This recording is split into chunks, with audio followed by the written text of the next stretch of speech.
Di sini saya akan menjelaskan tentang kesehatan reproduksi.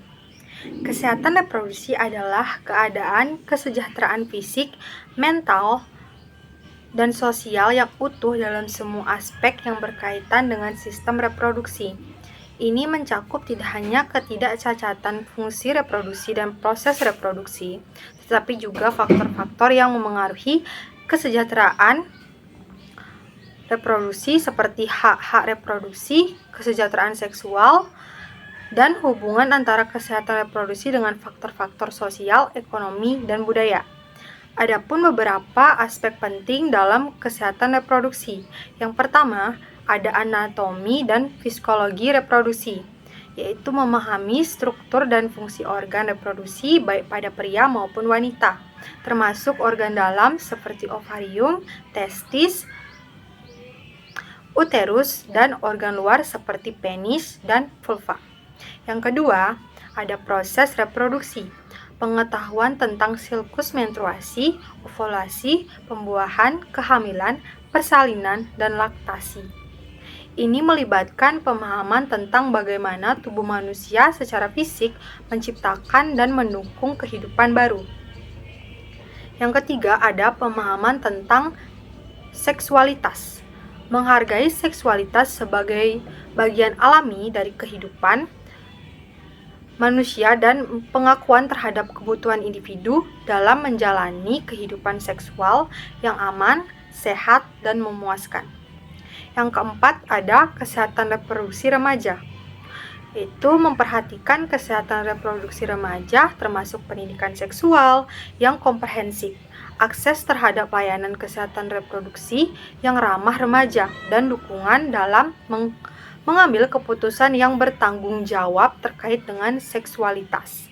Yang kelima, ada pencegahan dan pengobatan penyakit reproduksi, yaitu menyadari risiko dan secara mencegah penyakit menular seksual seperti HIV atau AIDS, syphilis, gonorrhea, dan lainnya. Selain itu, pentingnya pengujian dini, diagnosis, dan pengobatan penyakit reproduksi lainnya seperti endometriosis, mioma, dan kanker reproduksi.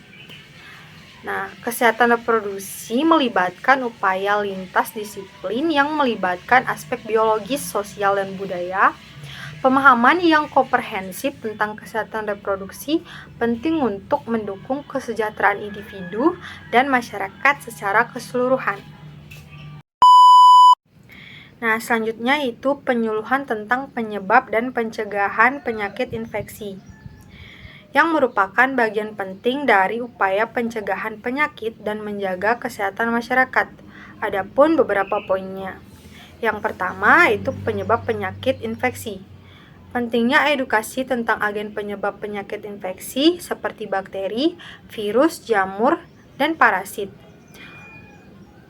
Pentingnya menjelaskan secara penularan penyakit ini baik melalui kontak langsung, udara, air, makanan, dan faktor-faktor tertentu. Yang kedua, faktor risiko, yaitu menyoroti faktor-faktor yang meningkatkan risiko terkena penyakit infeksi, seperti kurangnya kebersihan, hubungan seksual yang tidak aman, perjalanan ke daerah endemis, atau kontak dengan individu yang terinfeksi. Yang ketiga, gejala dan diagnosis. Mendidik masyarakat tentang gejala umum penyakit infeksi dan pentingnya konsultasi medis untuk diagnosis yang tepat. Dan penting juga untuk menekankan bahwa beberapa penyakit mungkin tidak menunjukkan gejala pada awalnya, sehingga tes dan pemeriksaan rutin bisa sangat membantu. Yang keempat, pencegahan primer. Memperkenalkan tindakan pencegahan primer seperti kebiasaan mencuci tangan yang baik, menjaga kebersihan lingkungan, dan praktek seks yang aman menggunakan kondom. Yang kelima, pencegahan sekunder, yaitu membahas pentingnya vaksinasi untuk mencegah penyakit infeksi tertentu, menyebarkan informasi tentang jadwal vaksinasi yang disarankan oleh otoritas kesehatan setempat. Yang keenam, yaitu pengobatan dan perawatan. Menginformasikan tentang pentingnya penanganan yang tepat dan pengobatan dini jika terinfeksi. Menekankan bahwa pengabaian penyakit infeksi atau pengobatan yang tidak tepat dapat menyebabkan komplikasi yang serius. Nah, melalui penyuluhan ini diharapkan masyarakat dapat memahami resiko penyakit infeksi dan mengambil langkah-langkah untuk melindungi diri dan orang-orang di sekitarnya.